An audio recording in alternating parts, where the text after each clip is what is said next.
He captained England, won the Ballon d'Or twice, and made an entire city fall in love with football. This week, the world said goodbye to Kevin Keegan. Welcome to Icons in Ink. Every week, we honor the icons the world has lost, with verified facts, real tributes, and the respect their stories deserve. This week, a football legend, a beloved face of classic American television, a rock and roll pioneer, and a young star gone far too soon. And later, we mark 1 year since the world lost Ozzy Osbourne, Hulk Hogan, and Malcolm-Jamal Warner, all in one unforgettable week. Let's remember them properly. Kevin Keegan. The world of football has lost one of its most iconic and deeply loved figures. Kevin Keegan was the mighty little forward who captained England, won back-to-back Ballon d'Or awards as the best player in Europe, and lifted the European Cup with the great Liverpool side of 1977 before conquering Germany with Hamburg. But it was on Tyneside that he became something more than a footballer. As a player, he lifted Newcastle United back to the top flight. As a manager in the 1990s, he built the Entertainers, a swashbuckling, attack-at-all-costs side that thrilled the entire nation, chased down the great Manchester United, and made St. James Park the most exciting ground in England. His passion was never hidden. The famous "I would love it if we beat them" moment became part of football folklore precisely because every word of it was real. He later managed England itself, and with characteristic honesty, walked away when he felt he could no longer give the team what it deserved. Few figures in the sport were ever so completely, unguardedly themselves. In Newcastle's own words this week, he was one of the most iconic, influential, and deeply loved figures in the club's history. Kevin Keegan's passing was announced by Newcastle United on July 20th, 2026. He was 75. Kevin Keegan leaves a permanent mark on history as the man who played and managed with his heart on his sleeve, and in the love of a footballing city that will sing his name forever.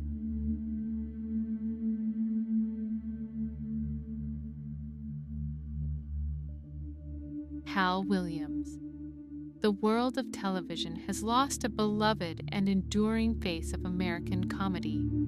Hal Williams was cherished by generations of viewers as Officer Smitty Smith on the classic sitcom Sanford and Son, and later as Lester Jenkins, the steady, warm-hearted husband at the center of 227. Across a career spanning half a century, his easygoing presence made him one of those rare performers who felt less like a character and more like family.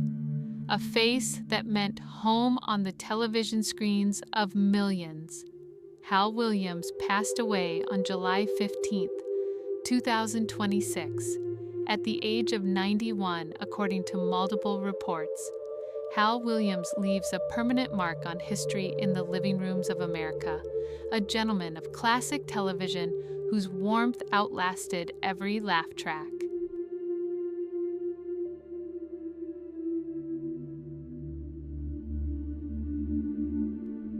Freddy Cannon. The world of music has lost one of rock and roll's original hitmakers. Freddy "Boom Boom" Cannon was a pioneer of the genre's earliest golden age, blasting onto the charts in 1959 with Tallahassee Lassie and reaching immortality with 1962's Palisades Park, one of the most joyful records of the era. With his big beat and bigger grin, he was a fixture of American bandstands' generation, carrying the sound of teenage summer across the decades to devoted audiences who never stopped dancing. Freddy Cannon passed away on July 17, 2026, at a hospice facility in Oxnard, California, at the age of 89 after a battle with cancer. Freddy Cannon leaves a permanent mark on history in 2.5 minutes of pure joy called Palisades Park. Proof that the simplest songs are the ones that never die.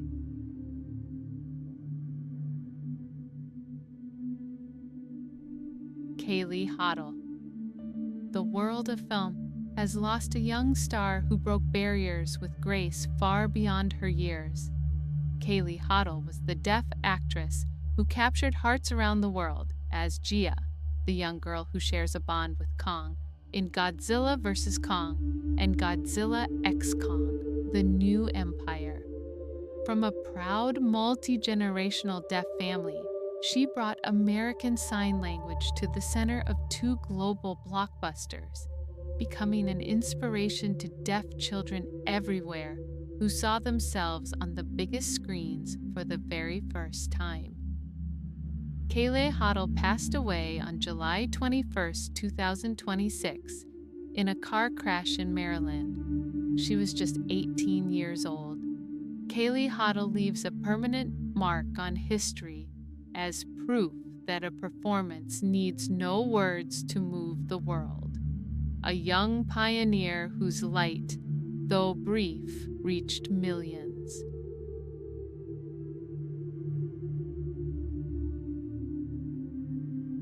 Jennifer Finch. The world of rock has lost a pioneer of its loudest, fiercest era. Jennifer Finch was the bassist of L7, the trailblazing all-female punk band whose 1992 anthem, Pretend We're Dead, became an alternative rock classic. With grit, humor, and zero apologies, she helped define the sound and spirit of grunge and the riot grrrl movement, kicking doors open for generations of women in loud music. Jennifer Finch passed away on July 18, 2026, at the age of 59 after fighting brain cancer. Jennifer Finch leaves a permanent mark on history in every distorted bass line played by a woman who was told she couldn't. L7 showed them all otherwise. Before we close, here are some honorable mentions the world lost this week.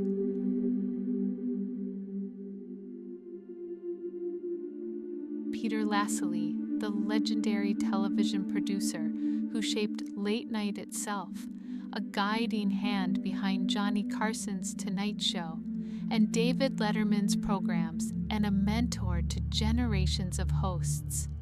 He died July 19th at 82.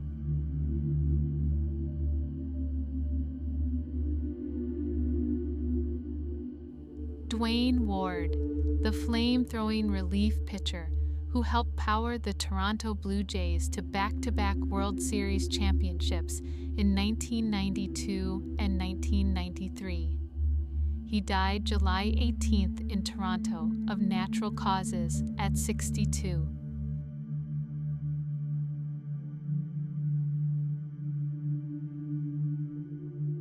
Bill McLaughlin, the beloved composer and public radio host who brought classical music into millions of American homes through Exploring Music and St. Paul Sunday. He died July 22nd at 82. Wang Kuan-yin, remembered as the last living woman of China's Long March, one of history's final direct links to an epic of endurance that shaped a nation. She died July 22nd. And Bruno Bettencourt, the young Uruguayan footballer, taken heartbreakingly early at just 22 after suffering cardiac arrest. He died July 23rd. Each loss leaves a mark of its own, and we honor them here. Before we go, we pause for a remembrance, because this exact week, 1 year ago, was one of the heaviest in memory. 3 icons gone within 5 days. Malcolm-Jamal Warner. 1 year ago this week, July 20th, 2025, the world lost the man who grew up before our eyes as Theo Huxtable on The Cosby Show. taken at just 54 in a tragic accident in Costa Rica.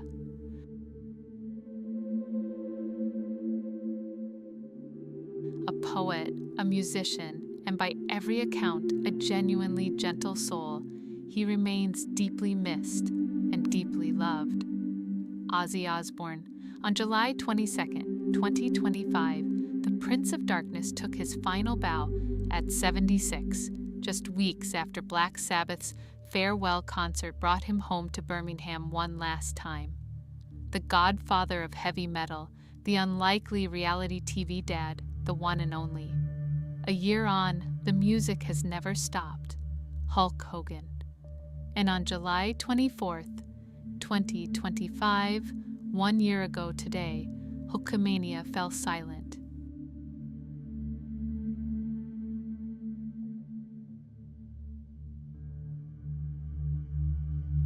Terry Bollea, the most recognizable wrestler who ever lived, the man who made an entire sport mainstream, passed away at 71 after a heart attack at his Florida home. Love him or argue about him, the red and yellow will never be forgotten.